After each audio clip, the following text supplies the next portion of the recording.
Nikos Aliagas sur Europe 1. Et en ce mercredi 5 décembre à 8h30, on retrouve David Gérald Abiker, donc si j'ai bien suivi, pour la revue de presse. Bon, c'était une petite boutade pour rendre hommage au Gérald. Bonjour David Abiker. Ça va Jean-Patrick? Oh bien, bien. Salut. J'adore. Bonjour Céline et bonjour à tous. À la une de la presse ce matin, des Robins des Bois, des verts et des jaunes. Alors mon premier Robin des Bois, il est élagueur. Vous savez, c'est ces gens qui scient les arbres au sommet qui scient les branches au sommet des arbres. Et il est gilet jaune. Il a été reçu hier par le président de la République. Il s'appelle Patrick de Perglas, surnom Gépi. Il a fait une grève de la faim et 340 km à pied entre Chalon-sur-Saône et Paris pour rencontrer Emmanuel Macron, qu'il a reçu hier pendant 30 minutes. Et il raconte au journal de Saône-et-Loire sa lettre de doléance, lue au président les yeux dans les yeux. Faut imaginer la scène. Voilà ce qu'il rapporte. Ce Patrick de Perglas, je lui ai dit que le peuple français avait besoin de lui pour vivre et non survivre. Il lui a aussi parlé des jeunes, des retraités. Et ce pacifiste et lagueur de son État veut maintenant réunir les gilets jaunes pour écrire et présenter des revendications, se mettre autour de la table et négocier. Peut-être qu'il rêve, mais c'est un homme de bonne volonté. Un autre homme de bonne volonté qui fait la une, c'est Jacky Bonnemain, à la une de Presse Océan. Porte-parole des Robins des Bois, une association écolo qui veut interdire la pêche à la civelle. Sorte de petite anguille menacée de disparition dont le quota de pêche a été reconduit hier. Des Robins des Bois comme ça, il y en a partout dans les journaux. Vous avez ceux qui veulent protéger la planète et ceux des carrefours qui veulent prendre l'argent des riches pour le redistribuer aux pauvres. Ces Robins des Bois verts ou jaunes marcheront samedi, les uns pour la planète, les autres contre les taxes. Pendant ce temps-là, nous dit Libération, le Premier ministre recule en rase campagne et le président, lui, ne sort pas du bois.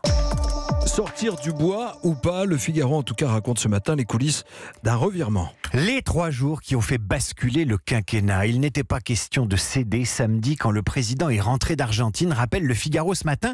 Mais lorsque le ministre de l'Intérieur explique à Emmanuel Macron que le mouvement devient incontrôlable, que l'idée d'un moratoire sur les taxes va s'imposer, eh bien l'idée dans l'esprit du président commence à faire son chemin. Des heures de réunions tendues. Et le Figaro parle d'un bras de fer terrible qui se joue au cœur du pouvoir. Édouard Philippe est partisan de ne pas céder, soutenu par son directeur de cabinet et le secrétaire général de l'Élysée. Et le Figaro rappelle que le mardi précédent, lorsque le président a parlé énergie, le moratoire sur les taxes, soutenu par François Bayrou, était présent dans la première version du discours présidentiel. Mais le président a fini par convaincre son Premier ministre. Le principe d'un moratoire est acté lundi matin. Le macronisme est entré dans une nouvelle ère, conclut le Figaro. Les Gilets jaunes, eux, sont loin de ces considérations. Interrogés par Libération, après les annonces d'Édouard Philippe, ils disent leur scepticisme sur Facebook. Dans 6 mois, on est bon pour remettre le gilet jaune. Ça, c'est à Rennes. Ils nous disent également, on nous prend pour des débiles. Dans l'Oise, il ne faut pas lâcher maintenant. Voilà, tout est dit. La presse revient aussi sur les victimes collatérales du mouvement des Gilets jaunes, David Abiker. À commencer par le foot, un week-end au repos forcé, titre l'équipe, et les matchs PSG Montpellier et Toulouse OL reportés. L'équipe qui explique qu'un match au Parc des Princes un samedi, c'est 300 policiers mobilisés. Mieux vaut protéger l'Arc de Triomphe que protéger le Parc des Princes, admet Laurent Nicolin qui est président du club de Montpellier. Autre victime indirecte des Gilets jaunes, la marche pour le climat. Sud-Ouest explique qu'à Agen, les Gilets verts ne marcheront pas, ils feront du surplace en centre-ville, place des laitiers où se rendront aussi des Gilets jaunes, où auront lieu des animations de Noël, sans oublier le même jour l'inauguration du boulevard Carnot. Ça fait du monde dans les rues d'Agen. Voilà pourquoi certains syndicats de police réclament dans Libération le soutien de l'armée.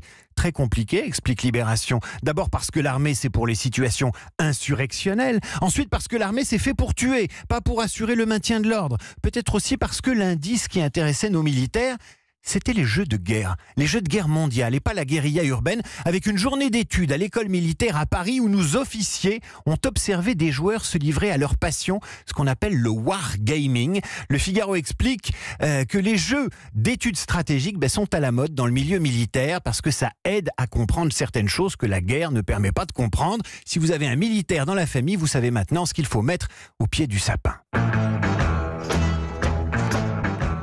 Ce sapin, Eh bien, il sent le sapin ce matin. La Voix du Nord conseille à ses lecteurs d'acheter un sapin ch'ti. Un sapin planté localement. Le sapin ch'ti, c'est l'avenir, car avec le réchauffement climatique, on en plantera de plus en plus dans le nord de la France.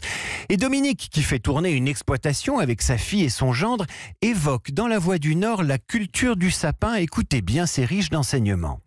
Le sapin, c'est une école de patience. Il faut 5 ans pour qu'il atteigne une taille correcte. Bah ouais, le sapin c'est un peu comme la réforme, ça prend du temps avant de ressembler à quelque chose, et comme un sapin, une réforme ça peut se planter, et ça peut aussi sentir le sapin. C'était la fille du Père Noël, j'étais le fils du Père Fouettard, elle s'appelait Marie-Noël, je m'appelais Jean Balthazar. Un sapin, ça peut aussi être enguirlandé. Aussi. Pas mal. Ouais, je réfléchis. Pas mal, Gérald. J'ai eu 20 secondes, mais c'est venu. David Abiker, tous les jours pour la revue de presse.